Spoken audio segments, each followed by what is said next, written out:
विलायत में एक नाम है, बड़ा खूबसूरत सा नाम, हमारे मुर्शिदों के मुर्शिद है सुल्तानुल आरिफीन हज़रत सैयदी तैफूर उर्फ बायजीद बुस्तामी रहमतुल्लाह अलैह। ईरान की सरजमीन पे बुस्ताम है, वहाँ उनका मज़ार है। बस इसी पे मैं बात पूरी कर रहा हूँ, बहुत सारे उन्वानात इसी में सिमट आ जाएंगे और बात पूरी हो जाएगी।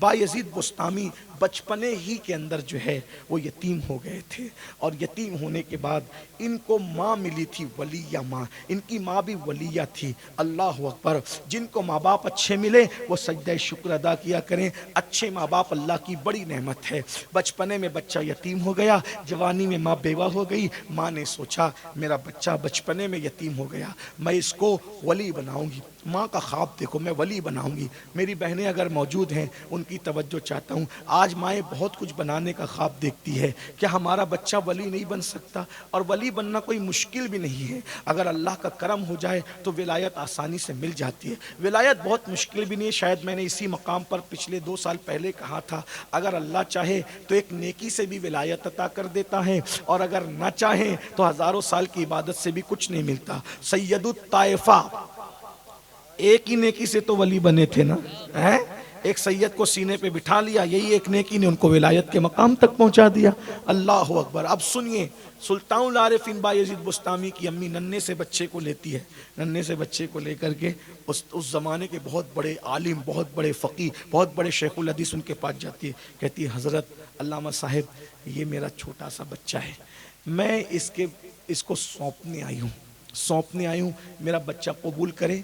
मेरा बच्चा आलिम भी बनना चाहिए और वली भी बनना चाहिए। जब तक ये आलिम और वली नहीं बने इसको घर नहीं भेजना वापस, मेरा बच्चा घर नहीं आना चाहिए। आलिम बनाना, वली बनाना तो ही भेजना घर पे। ठीक है माई, ठीक है ठीक है। उस दौर के उस्ताद लोग भी फिर उस्ताद होते थे, अभी भी उस्ताद अच्छे ही होते हैं। बहरहाल बच्चे को छोड़ के गई। माँ का कलेजा देखो, इकलौता बेटा छोड़ के निकल गई है, इसको आलिम बनाना, वली बनाना। अल्लाह अकबर। उस्ताद ने पढ़ाई शुरू की। बच्चे होते जो मदरसे का जिन्होंने पढ़ा है वो जानते हैं कि इब्तिदा के हफ्ते 10 दिन मदरसे में क़यामत रहते, क़यामत। बच्चे माँ बाप से जुदा होकर खूब रोते, तकिए में मुंह छुपा के, चादर में मुंह छुपा के। दूसरे बच्चे मजाक भी करते हैं, चिढ़ाते भी हैं। अल्लाह अकबर। बड़ा दुश्वार मरहला होता है। नन्हा सा बच्चा है, माँ के लिए रो रहा है। इधर ऐसा ही है। बायजीद बुस्तामी, जिनका अभी बायजीद नहीं बने थे, तैफूर, रोते हैं अम्मी अम्मी अम्मी। लेकिन माँ ने कहा जब तक आलिम नहीं बनेगा, वली नहीं बनेगा, मेरा दरवाज़ा तेरे नहीं खुलेगा। चंद दिन गुजरे, लेकिन ये बात बायजीद को पता नहीं थी कि मेरी उस्ताद से मेरी माँ ने ये बात कही है। अब उस्ताद के पास पहुँचे, बहुत दिन से माँ की याद आ रही थी। उस्ताद अम्मी की याद आ गई है। उस्ताद से कहा अम्मी से मिलने जाऊँ कल? बेटा जाओ, लेकिन शर्त है, अगर तुम ये सबक सुना दोगे तो मैं तुम्हें अम्मी से मिलने भेजूंगा, वरना नहीं। उस्ताद ने सोचा अगर नहीं बोलूंगा तो बच्चे का दिल टूटेगा, भाग जाएगा। ऐसी मुश्किल बात कर दो कि ये जाए नहीं। बायजीद ने कहा अच्छा उस्ताद बताइए क्या याद करना है, मैं याद कर लेता हूँ, कल तक सुना दूंगा, फिर चला जाऊंगा। उस्ताद ने 1 हफ्ते का पूरा सबक 1 रात का दे दिया कि बेटा ये याद करके आओ, जो 1 हफ्ते का सबक था मैं तुमको कल छुट्टी दे दूंगा, जा माँ से मिल के आना। अब 1 हफ्ते का सबक 1 रात में याद हो सकता है? नहीं। सपूत के पाँव पालने में नजर आते हैं। बायजीद ने मुसल्ला बिछाया, 2 रकअत पढ़ी। अल्लाह, उस्ताद ने हफ्ते भर का सबक 1 रात में दे दिया है, अगर मैं याद करूंगा तो याद नहीं होगा, तू करा देगा तो याद होगा। दुआ की या सबक याद करने बैठे, हफ्ते भर का सबक 1 रात में याद हो गया। सुबह फजर बाद आए, उस्ताद सबक सुनाऊं? याद हो गया? हाँ याद हो गया। पूरा फर सुना दिया। अब मैं जा सकता हूं? अब तो रुकने की कोई गुंजाइश ही नहीं थी, हाँ बेटा जाओ। अब जैसे निकले, हाय हाय, दिल में ख्याल आ रहा है अम्मी से मिलने जा रहे हैं। अम्मी के साथ आंख मिचौनी खेलूंगा, इधर भागूंगा, उधर दौड़ूंगा, माँ के गोद में सर रख के इतराऊंगा, माँ से प्यार करूंगा, छुप्पी छुपा का माहौल होगा। माँ ये कहेगी तो मैं ये कहूंगा, माँ से ये कहूंगा तो ये कहेगी। खूब जा रहे हैं। जैसे ही घर पहुंचे, दरवाजे पे दस्तक दी, आवाज आई, कौन? माँ तैफूर।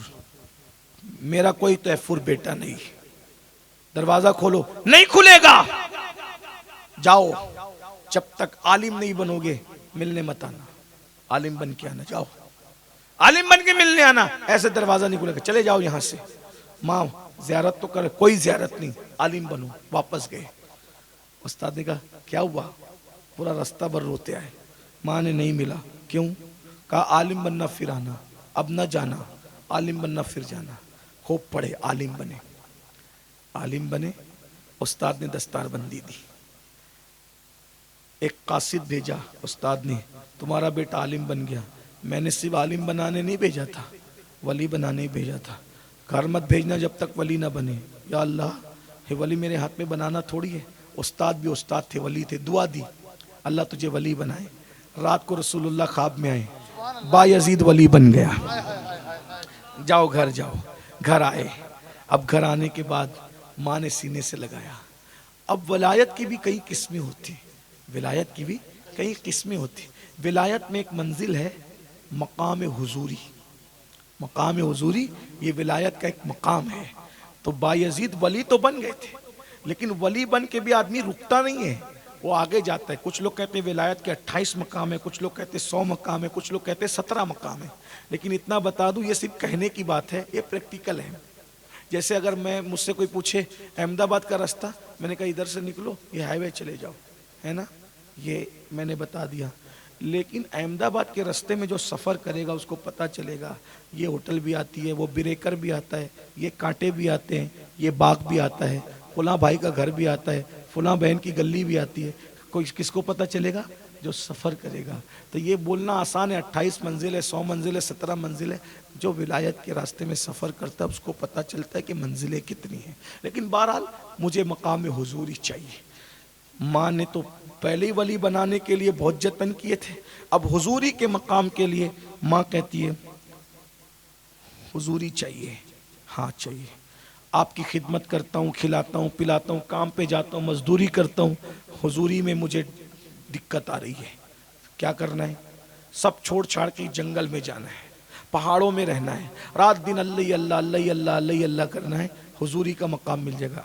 माँ ने कहा माँ होती, अगर तुझे ऐसा लगता है कि मुझे छोड़कर तुझे अल्लाह मिल जाएगा तो मेरी इजाज़त है बेटा, जाओ। एक बात याद रखना, हमारा मजहब जंगलों बियाबान में माँ बाप को छोड़ के जाने का मजहब नहीं है। हाँ, हमारे यहाँ अल्लाह ने जन्नत को घर में उतार रखा है। हाँ, इतना याद रखना, अच्छी तरह याद रखना। 40 साल तक, और एक रिवायत के मुताबिक 30 साल तक, और भी रिवायतें हैं तसव्वुफ की किताबों में, लेकिन मेरी नज़रों से दोनों रिवायतें गुजरी, 40 साल और 30 साल की। कुछ लोगों ने 20 भी कहा, लेकिन मैं चले इतना ही कहता हूँ। और एहतियात के तौर पे 20 और 30 के बीच में, 20 और 40 के बीच में 30 आता है, 30 ले लें। 30 साल तक बायजीद इबादत करते रहे। रात को जागते, दिन को रोजा रखते, दरख्त की पत्ती से सहरी करते हैं, पानी पे इफ्तार करते। गर्दन हरी हो गई बायजीद की, गर्दन हरी हो गई, गर्दन हरी हो गई, हरी गर्दन हो गई। ऐसी मुजाहिदात। एक कपड़ा घर से पहन के गए थे, चितड़े उड़ गए 30 साल में, दाढ़ी बढ़ गई, बाल बढ़ गए, कपड़े फट गए। इबादत इबादत इबादत। अरे किसी को क्या पता कि सब इबादतों पर ये इबादत भी तो देखो कि जब जब माँ बाप का चेहरा प्यार से देखो, मकबूल हज का सवाब, मकबूल हज का सवाब। तो बात क्या कह रहा था, बायजीद सरकार घूमते फिरते बुस्ताम आ गए। जब बुस्ताम आए, कहा माँ को ज़ियारत कर लो। कहा माँ मार गई होगी तो चलो खबर को देख लेंगे। लेकिन बहरहाल आए, घर सलामत था, पता चला घर वाली भी, घर में रहने वाली खातून भी सलामत है। सोचा आधी रात हो गई, दरवाजे पे दस्तक दो, अम्मी को उठाओ। कहा 30 साल के बाद आया, सुख नहीं दिया तो माँ को दुख देने आया, तू माँ की नींद में खलल करने आया? ना ना ना। बैठ गए, इंतजार करने लगे, अम्मी जगेगी फिर हम मिलेंगे। जैसे ही घर के अंदर बर्तनों के खड़खड़ाने की आवाज़ आई, चलने की आवाज़ आई, समझ गए अम्मी जाग गई। अम्मी जाग गई, इन्होंने दस्तक दी, लेकिन ये सोच के दी पता नहीं 30 साल के बाद दरवाजे की दस्तक दे रहा हूँ, पहचानेगी कि नहीं पहचानेगी, बूढ़ी हो गई होगी, नज़र कमज़ोर हो गई होगी, पहचानेगी कि नहीं पहचानेगी। लेकिन जैसे ही दरवाजे पे दस्तक दी तो अंदर से आवाज़ आई, बायजीद, बायजीद, मेरे बेटे तू आ गया। और जैसे ही दरवाजा खुला, माँ बेटे के मिलने का तलातुम जज्बात का देखने के काबिल तक काबिले दीद था। माँ ने जो बूढ़े बेटे को उस बुढ़ापे की पूरी कमजोरी के साथ जैसे सीने से लगाया और माथा चुमा, पेशानी चुमी, दोनों गाल पकड़ के रोते का तू आ गया, तू आ गया। मैं हाँ माँ मैं आ गया, हाँ माँ मैं आ गया। और तू आ गया बायजीद मेरे बेटे, तू आ गया। क्या कैफियत रही होगी ये तो माँ और बेटा ही जानते, लेकिन हमें सूफिया ने जितना बताया, बार बार कहती थी जैसे ख्वाब देख रही हो, यकीन नहीं आता, तू आ गया। वो कहते थे हाँ आ गया, तू आ गया, आ गया। अल्लाह अकबर। ये बात हो रही थी, जज्बात का तलातुम जैसे ही रुका और आंसुओं में तब्दील हुआ, उधर माँ रो रही, उधर बेटा रो रहा है, तू आ गया, हम आ गया। आखिरकार माँ का तलातुम जब थमता है तो बड़ी सादगी से माँ ने कहा, जिस मनसब को पाने के लिए गया था वो मकाम हुजूरी नसीब हो गई। पैरों के नीचे से जमीन खिसक गई। 30 साल हक हो इल्लल्लाह इल्लल्लाह, तहज्जुद, नमाजें, रोजे, ये सब किया। आज माँ नतीजा पूछ रही है, अल्लाह मिल गया, मकाम हुजूरी नसीब हो गई। नहीं माँ, नहीं मिली, नहीं मिली। बहुत इबादत, कितने साल से हुए गए थे? 30 साल हो गए। 30 साल नहीं मिला मकाम, नहीं मिला।